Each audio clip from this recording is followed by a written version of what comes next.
بسم اللہ الرحمن الرحیم۔ السلام علیکم۔ آج کی اس ویڈیو میں آپ کو بتاؤں گی حضرت ایوب علیہ السلام کی آزمائش کا واقعہ۔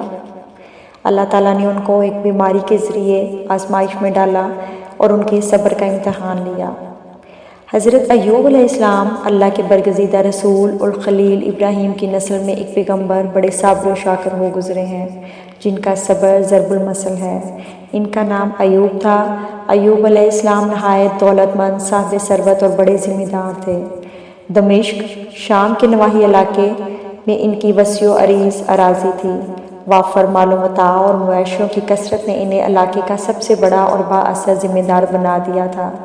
بڑے مالدار ہونے کے ساتھ ساتھ وہ بہت سخی اور دریا دل بھی تھے۔ غریبوں، مسکینوں اور بیواؤں پر خوب دل کھول کر خرچ کرتے تھے۔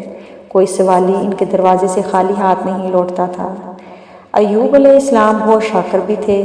وہ ان نعمتوں پر ہمیشہ اللہ تعالیٰ کا شکر ادا کرتے تھے۔ اللہ تعالیٰ اپنے برگزیدہ بندوں کو امتحان میں ڈالتا اور ان کے ایمان کو آزماتا ہے۔ اللہ تعالیٰ نے ایوب کو بھی آزمائش میں ڈالا۔ ان کی اولاد جن مکانوں میں رہتی تھی وہ گر پڑے اور تمام اولاد مکانوں کے ملبے تلے آ کر دب گئی۔ لٹیروں کے ایک بڑے گروہ نے ان پر دھاوا بول دیا اور ان کے تمام مویشی ہانک کر لے گئے۔ زرعی اراضی کو آگ نے خاکستر کر ڈالا۔ خود ایوب کو کوڑ کی بیماری لاحق ہو گئی۔ پھوڑے خراب ہو گئے اور صورتحال پریشان کن ہو گئی۔ ایسی حالت میں بھلا کون ساتھ رہتا ہے؟ تمام دوست احباب چھوڑ چھاڑ کر چلتے بنے، سوائے ایک بیوی عالیہ کے اور کوئی ڈھارس بندھانے کو باقی نہ رہا۔ ایک پرانے دوست البتہ کبھی کبھار دیکھنے آ جاتے۔ عالیہ بڑی اچھی خاتون تھی۔ وہ ایوب کے اچھے دنوں کی ساتھی تھی۔ اس نے کہا، آسودہ حالی میں ان کے ساتھ رہی ہوں، اب ان پر کڑا وقت آیا ہے تو بھی ان کا ساتھ نبھاؤں گی۔ بستی کے لوگوں نے حضرت ایوب علیہ السلام کو بستی سے نکال دیا۔ عالیہ انہیں بستی کے باہر ایک خیمے میں لے آئیں۔ وہ ان کے نیچے راکھ بچھاتی اور انہیں ہر طرح سے آرام پہنچانے کی کوششیں کرتی۔ رہائش کا مسئلہ تو کسی نہ کسی طرح حل ہو گیا، لیکن کھانے پینے کا بندوبست کیسے ہوتا؟ سیدنا ایوب تو کام کاج کے قابل نہیں رہے تھے۔ بستی کے لوگ قریب نہیں پھنکتے تھے، مدد کیا کرتے؟ عالیہ نے ہی کمر ہمت باندھی اور لوگوں کے گھر میں کام کاج کرنے لگی۔ وہ لوگوں کے لیے روٹیاں پکاتی، ان کے برتن مانجتی، دن ڈلے جو روکھی سوکھی ملتی وہ لا کر سیدنا ایوب کو پیش کر دیتی۔ الغرض آزمائش کے 18 برس اس نے سیدنا ایوب کی بڑی خدمت کی اور کبھی حرف شکایت زبان پر نہ لائی۔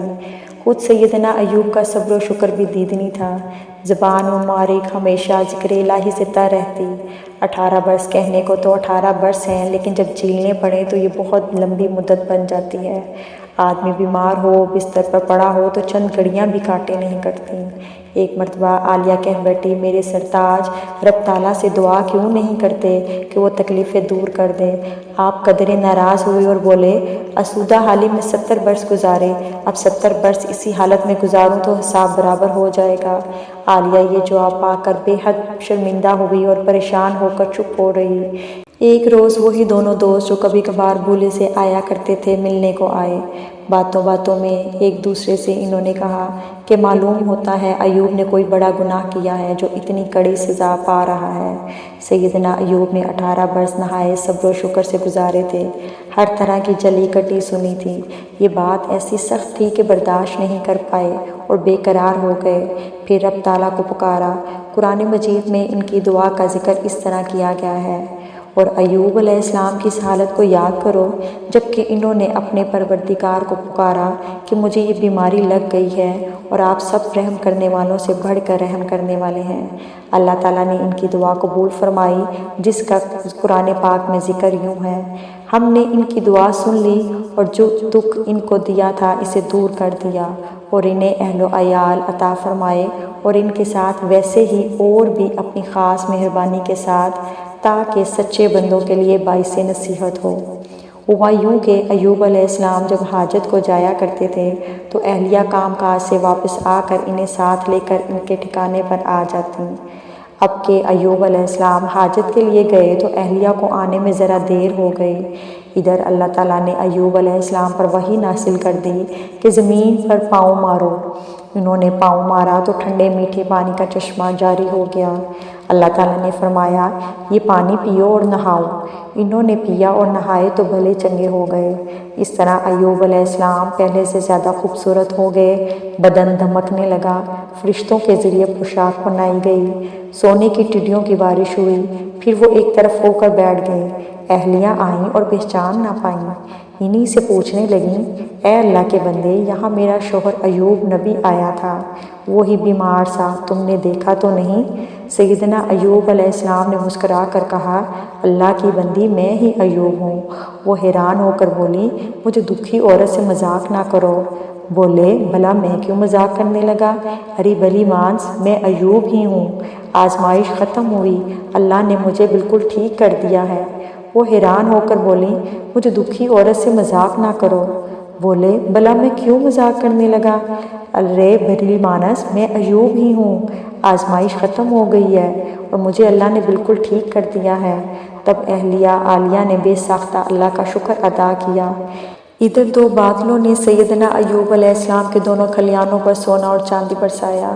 مال متاع، اولاد، اراضی، مال مویشی، نوکر چاکر سب کچھ واپس مل گیا، وہ بھی دگنا ہو کر۔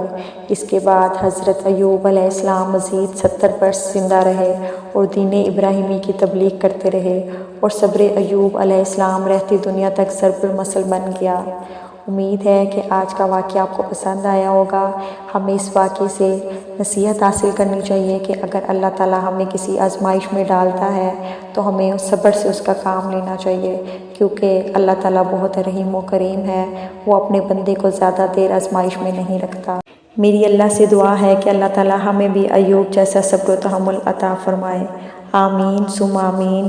امید ہے کہ آج کی معلومات آپ کو پسند آئی ہوگی۔ مزید ایسی معلومات اور اسلامی واقعات کے لیے میری ویڈیوز دیکھتے رہیے۔ جزاک اللہ خیر۔ اللہ حافظ۔